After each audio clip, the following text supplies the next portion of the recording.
Hello everyone, job मंत्रा पे आपका स्वागत है।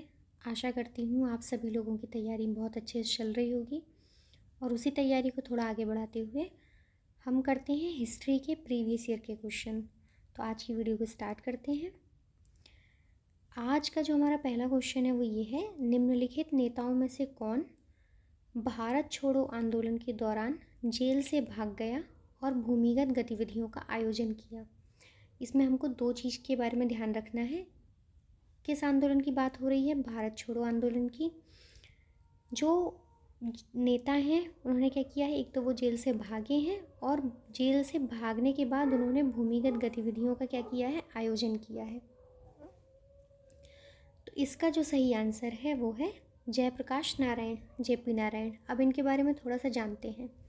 जयप्रकाश नारायण जो थे, भारत छोड़ो आंदोलन के दौरान कहाँ से भागे थे, कौन सी जेल से भागे थे, पूछा जाता है, याद रखना, नोट कर लेना कहीं, हजारीबाग जेल। तो जयप्रकाश नारायण भारत छोड़ो आंदोलन के दौरान हजारीबाग जेल से भाग निकले थे। इनको लोक नायक के नाम से भी जाना जाता है और ये क्वेश्चन पूछा भी जा सकता है कि लोक नायक के उपनाम से किसे जाना जाता है, तो वो कौन है? जयप्रकाश नारायण। जयप्रकाश नारायण ने क्या किया था 1970 में, ईयर याद रखना, 1970 में इन्होंने इंदिरा गांधी के खिलाफ एक क्रांति का आह्वान किया और उस क्रांति का नाम है संपूर्ण क्रांति। देखिए अब तक हमने कितने फैक्ट डिस्कस किए हैं। जयप्रकाश नारायण ने हजारीबाग जेल से भागकर भारत छोड़ो आंदोलन के दौरान भूमिगत गतिविधियों का क्या किया था, आयोजन किया था। इनको लोक नायक के नाम से जाना जाता है और 1970 में इन्होंने क्या किया था, संपूर्ण क्रांति को स्टार्ट किया था, संपूर्ण क्रांति का आह्वान किया था। और कांग्रेस सोशलिस्ट पार्टी की जो स्थापना हुई थी तो उसके संस्थापकों में से एक जो प्रमुख नाम है वो है जयप्रकाश नारायण का। और 1999 में इनको मरणोपरांत, इनकी मृत्यु होने के बाद भारत रत्न जो है वो दिया गया। तो हमने जेपी नारायण से जितने फैक्ट जाने हैं, आप कहीं चाहे उनको नोट डाउन कर लें या वीडियो को एक से ज़्यादा बार देख लें। इसमें जो एक और ऑप्शन है सुभाष चंद्र बोस, इनको भी डिस्कस करते हैं।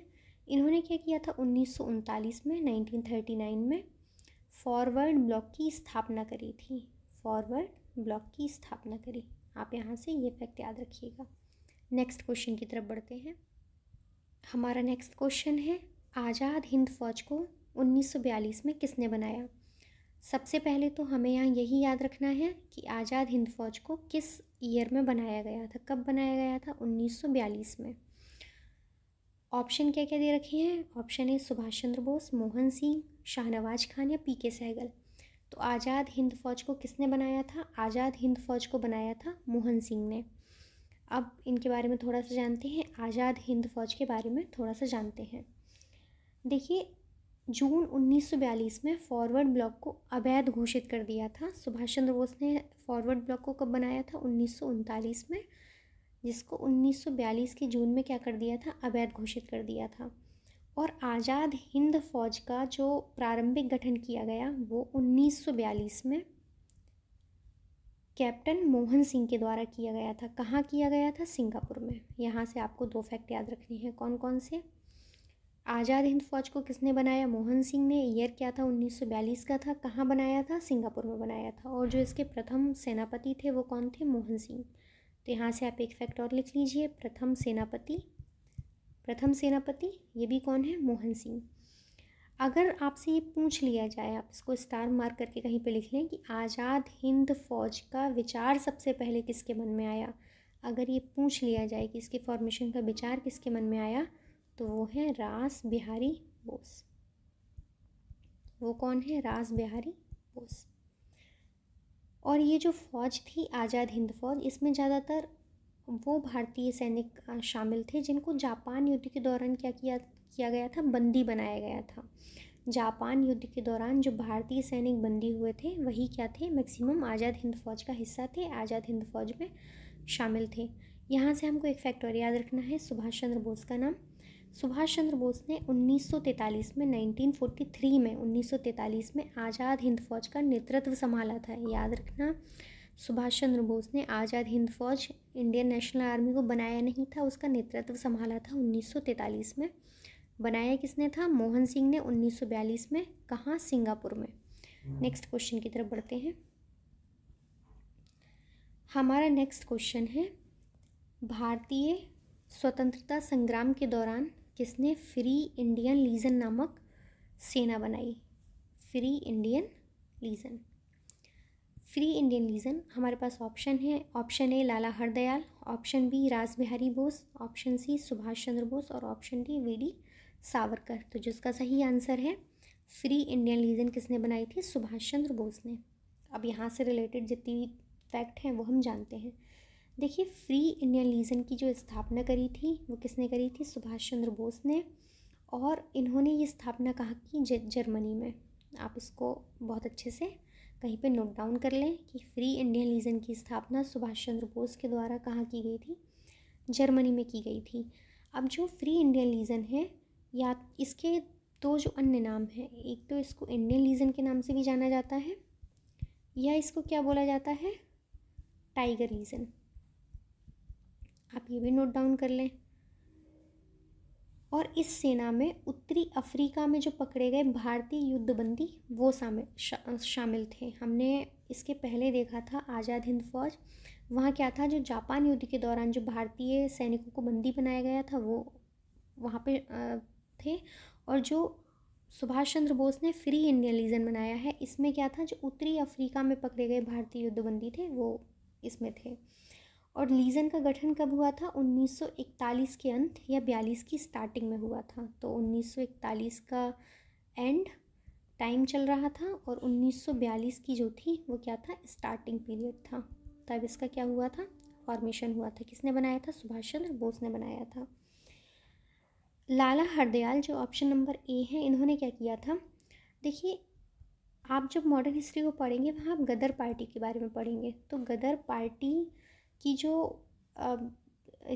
गदर पार्टी को जो फॉर्म किया था, उसके जो मुख्य नेता थे वो कौन थे? लाला हरदयाल। और लाला हरदयाल ने एक और चीज़ क्या करी थी? इन्होंने युगांतर आश्रम की भी क्या करी थी? स्थापना की, युगांतर आश्रम। तो लाला हरदयाल का जो नाम जाना जाता है वो मेनली गदर पार्टी के लिए जाना जाता है। आप दोनों फैक्ट को क्या करेंगे? कहीं पे नोट कर लेंगे। लाला हरदयाल किसके मुख्य नेता थे? गदर पार्टी के। और इन्होंने युगांतर आश्रम की भी क्या करी थी? स्थापना करी। रास बिहारी बोस के बारे में हमने अभी पढ़ा है कि रास बिहारी बोस जो हैं, इनका जो विचार था, किसका विचार था? आज़ाद हिंद फौज के गठन का विचार सबसे पहले रास बिहारी बोस के मन में आया था। नेक्स्ट क्वेश्चन की तरफ बढ़ते हैं। अगला क्वेश्चन है, निम्नलिखित में से किस देश में सुभाष चंद्र बोस ने टाइगर लीजन का आयोजन किया?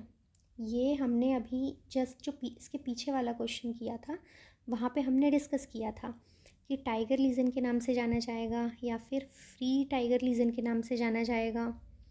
फ्री टाइगर लीजन, या हमने इसका एक और नाम देखा था, free Indian legion. Sorry, free tiger legion नहीं, free Indian legion. Free Indian legion. तो ये इसकी स्थापना किसने करी थी? सुभाष चंद्र बोस ने की। लेकिन अब पूछा जा रहा है कि इसका आयोजन कहाँ किया गया था फ्री इंडियन लीजन का? Option A Singapore, option B Japan, option C Germany या ऑप्शन डी भारत। तो अभी अभी हमने इसके बारे में पढ़ा था कि इसका जो आयोजन था वो कहाँ हुआ था? जर्मनी में हुआ था। और वहीं आज़ाद हिंद फौज की जब हम स्थापना के बारे में पढ़ रहे थे तो हमने देखा था कि सिंगापुर में हुई थी। तो हम याद रखेंगे, जो टाइगर लीजन है उसका आयोजन कहाँ हुआ है? जर्मनी में हुआ है। अब थोड़े से हम और फैक्ट जानते हैं। देखिए, टाइगर लीजन का प्रतीकात्मक चिन्ह भी आपसे पूछा जा सकता है, तो हम उसको नोट कर लेंगे। वो क्या था? छलांग मारता हुआ बाघ।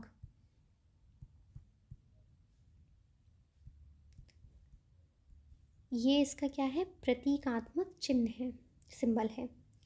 और सुभाष चंद्र बोस ने कब? 1941 में सुभाष चंद्र बोस ने क्या किया था, 1941 में ये अफ़गानिस्तान के रास्ते कहाँ पहुँचे थे, जर्मनी पहुँचे थे, और वहाँ जाके इन्होंने फ्री इंडियन लीजन की स्थापना जर्मनी में की। सिंगापुर में हमने अभी भी डिस्कस किया है, यहाँ क्या हुआ था, आज़ाद हिंद फ़ौज का मुख्यालय है। आज़ाद हिंद फ़ौज का मुख्यालय कहाँ है, आज़ाद हिंद फ़ौज का सिंगापुर में। हमारा नेक्स्ट क्वेश्चन है, सुभाष चंद्र बोस ने 1939 में कांग्रेस छोड़ने के बाद किस दल का गठन किया। देखिए, सुभाष चंद्र बोस ने क्या किया था, 1939 में कांग्रेस को छोड़ा था। तो 1939 में महात्मा गांधी जी के साथ सुभाष चंद्र बोस का डिस्प्यूट या मनमुटाव हुआ, और वो हम ये जो स्टोरी है वो किसी क्वेश्चन के थ्रू ही जानेंगे। तो अभी इसको छोड़ते हैं। अभी हमको ये याद रखना है कि इन्होंने कांग्रेस को कब छोड़ा था, 1939 में छोड़ा था। उसके बाद किस दल का गठन किया था, तो इसको हमने पीछे एक क्वेश्चन में डिस्कस भी किया था कि सुभाष चंद्र बोस ने किस दल का गठन किया। तो हमारे पास क्या आंसर है, फॉरवर्ड ब्लॉक। फॉरवर्ड ब्लॉक का गठन किया था कब, 1939 में। अब हम इससे रिलेटेड आगे की चीज़ें जानते हैं। देखिए, हुआ क्या था, बोस ने 1939, ये जो ईयर है 1939, वहाँ त्रिपुरी अधिवेशन, ये कांग्रेस के अधिवेशन होते थे हर वर्ष। तो त्रिपुरी अधिवेशन की जो गांधी जी ने जिन उम्मीदवार को खड़ा किया था, उन गांधी जी के उम्मीदवार को हराकर इन्होंने क्या किया था, चुनाव जीता था त्रिपुरी अधिवेशन का। इसी चीज़ को लेकर गांधी जी और सुभाष चंद्र बोस के बीच मनमुटाव हुए, और उसके बाद सुभाष चंद्र बोस ने क्या किया था कि कांग्रेस को छोड़ दिया था और त्यागपत्र दे दिया था, और फॉरवर्ड ब्लॉक की क्या करी थी, स्थापना करी थी। कब, 1939 में। कांग्रेस से इस्तीफा देने के बाद 3 मई 1939 को फॉरवर्ड ब्लॉक की स्थापना की। किसने की, सुभाष चंद्र बोस ने की। नाम भी आपको याद रखना है, पूछा जाता है। यहाँ से हमको आज़ाद हिंद फ़ौज का नाम याद रखना है, जो कि हम पीछे डिस्कस कर चुके हैं। आज़ाद हिंद फ़ौज का गठन किसने किया था, कैप्टन मोहन सिंह ने किया था। कब किया था, 1942 में किया था। इसका हमने मुख्यालय भी डिस्कस किया है, कहाँ है, सिंगापुर में है। नेक्स्ट क्वेश्चन की तरफ बढ़ते हैं।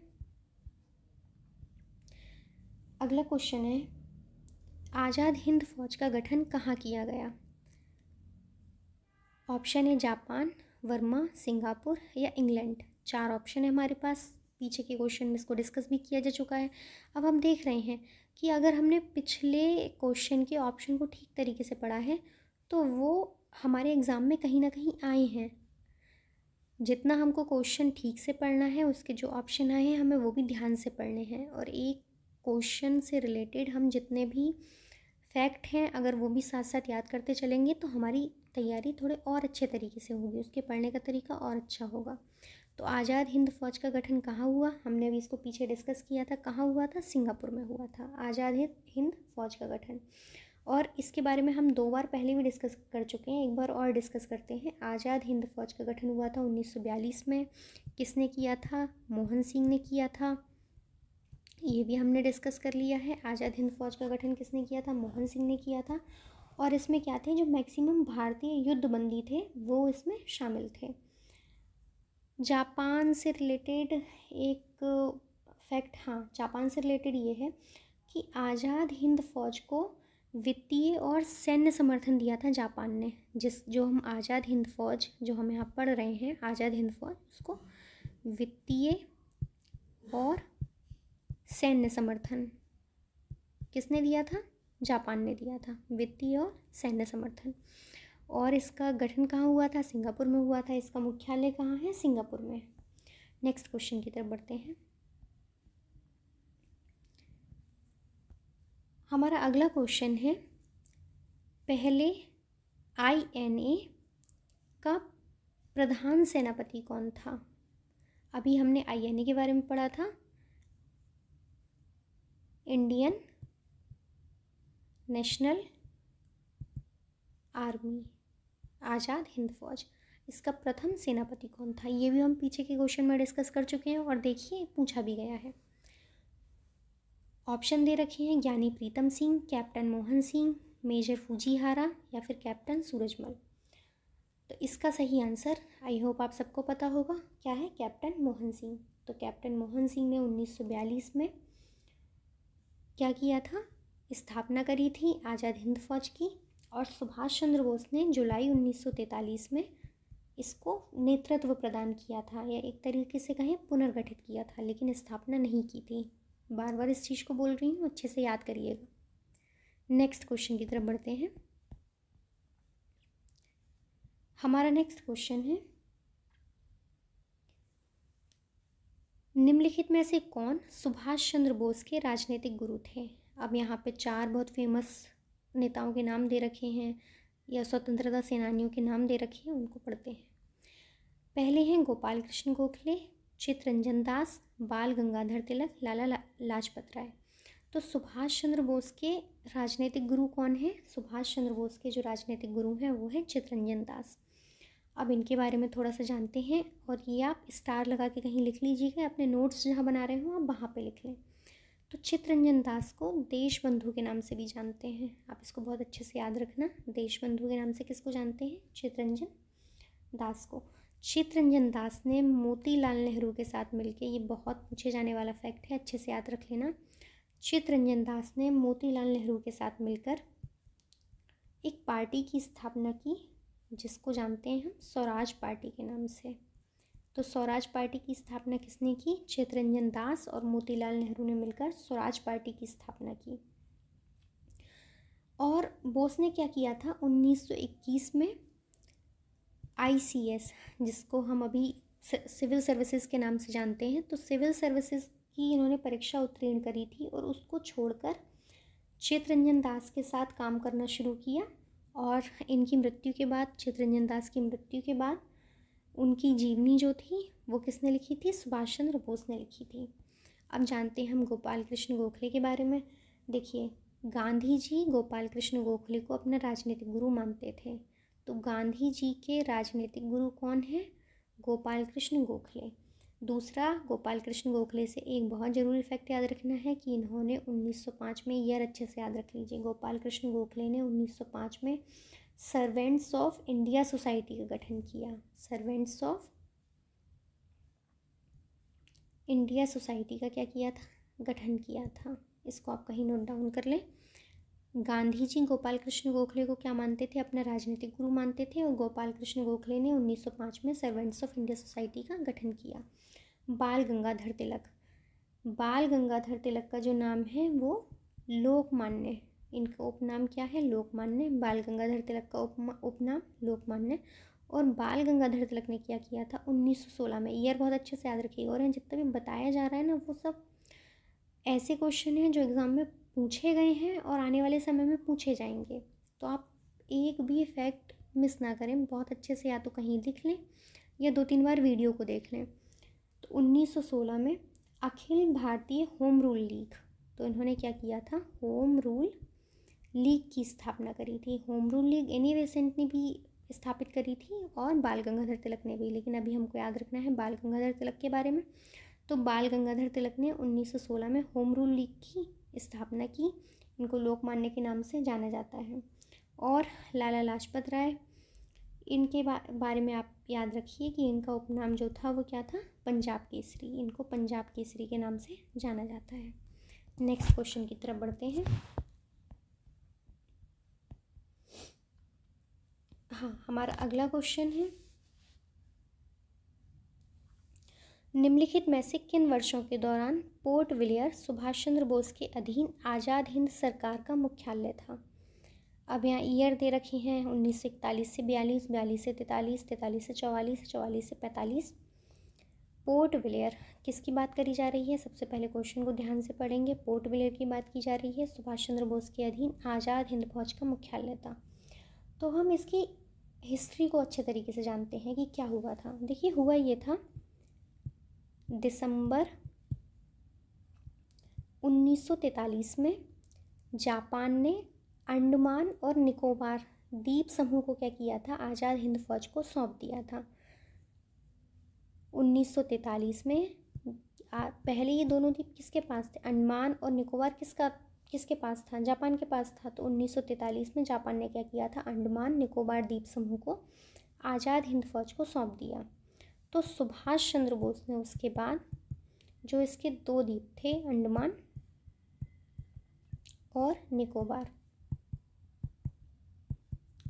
द्वीप। इनका नाम भी जो है वो बदल के रखा। अंडमान का नाम उन्होंने रखा था शहीद द्वीप, ये पूछ लिया जाता है, इसको याद कर लेना।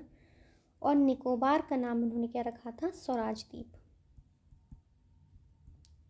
स्वराज द्वीप, शहीद द्वीप और स्वराज द्वीप। मुख्यालय हम आज़ाद हिंद फौज का देख ही चुके हैं, कहाँ था? सिंगापुर में। और पोर्ट विलियर जिसके बारे में भी बात की जा रही है, ये क्या था? प्रतीकात्मक मुख्यालय आज़ाद हिंद फौज का। तो सबसे अभी हम इसके बारे में देखते हैं। दिसंबर 1943 में जापान ने ये जो अंडमान निकोबार द्वीप समूह है वो किसको दे दिया था? सुभाष चंद्र बोस को दे दिया था। सुभाष चंद्र बोस ने इन दोनों द्वीपों के नाम बदल के क्या रख दिए? शहीद द्वीप और स्वराज द्वीप। और ये कब की बात है? 1943 की। तो इसका सही आंसर क्या होगा? 1943 से 1944। नेक्स्ट क्वेश्चन की तरफ बढ़ते हैं। नेक्स्ट क्वेश्चन है, निम्नलिखित में से किस क्रांतिकारी ने इंडियन नेशनल आर्मी को बढ़ाने में सुभाष चंद्र बोस की सहायता की? इंडियन नेशनल आर्मी को बढ़ाने में ऑप्शन ए सूरज सेन, जतेंद्रनाथ दास, रास बिहारी बोस। ऑप्शन डी है शहनवाज खान। इसका जो हमारा सही आंसर है कि किसने हेल्प करी थी इंडियन नेशनल आर्मी को आगे बढ़ाने में सुभाष चंद्र बोस की, वो है रास बिहारी बोस। रास बिहारी बोस ने सुभाष चंद्र बोस की हेल्प की थी इसको आगे बढ़ाने में। देखिए, रास बिहारी बोस ही वो पहले व्यक्ति थे जिसके मन में इंडियन नेशनल आर्मी के फॉर्मेशन का विचार आया था, लेकिन इसको फॉर्म किया था, इसकी स्थापना करी थी मोहन सिंह ने। तो रास बिहारी बोस ही वो व्यक्ति थे जिन्होंने रास बिहारी बोस ही वो व्यक्ति थे जिन्होंने कैप्टन मोहन सिंह और जापानियों के प्रयासों को सुभाष चंद्र बोस के साथ जोड़ा था। बाकी हम सूरज सेन को डिस्कस कर लेते हैं। इनको मास्टर दा के नाम से जाना जाता है। और सूर्य सेन का जो 1930 का चटगांव शस्त्रागार पर लूट है वो एग्ज़ाम में पूछा जाता है कि चटगांव शस्त्रागार लूट किसने की? तो किसने की थी वो? सूरज सेन ने, और इनको मास्टर दा के नाम से जाना जाता है। नेक्स्ट क्वेश्चन की तरफ बढ़ते हैं। अगला क्वेश्चन है, कप्तान लक्ष्मी स्वामीनाथन के नेतृत्व में भारतीय राष्ट्रीय सेना की महिला रेजिमेंट को कहा जाता था? अब 4 ऑप्शन दे रखे हैं, Rani Jhansi regiment, Jhalkari Bai regiment, Ahilya Bai regiment, डी विजय लक्ष्मी रेजिमेंट। पहले हम इनका नाम देखते हैं, क्या है? कप्तान लक्ष्मी स्वामीनाथन। आपने कहीं कहीं इनका नाम क्या पढ़ा होगा? लक्ष्मी सहगल भी पढ़ा होगा। तो लक्ष्मी सहगल या लक्ष्मी स्वामीनाथन, ये दोनों एक ही नाम है। तो पहले तो आप इसको याद रख लीजिए, लक्ष्मी सहगल। तो लक्ष्मी सहगल भारतीय राष्ट्रीय सेना की महिला रेजिमेंट जो बनाई गई थी उसका क्या नाम था? तो इसका जो सही आंसर है वो है रानी झांसी रेजिमेंट। महिला रेजिमेंट जिनकी कप्तान कौन थी? लक्ष्मी सहगल। उस रेजिमेंट को किस नाम से जाना जाता है? रानी झांसी रेजिमेंट के नाम से जाना जाता है। इसमें 1000 से अधिक भारतीय महिलाएं शामिल थीं। ये हम एक फैक्ट डिस्कस कर चुके हैं कि लक्ष्मी सहगल का नाम ही लक्ष्मी स्वामीनाथन है। और रानी झांसी रेजिमेंट का गठन 1943 में, मतलब जब सुभाष चंद्र बोस ने ज्वाइन किया था तब 1943 में सिंगापुर में हुआ था। किसका गठन? रानी झांसी रेजिमेंट का गठन।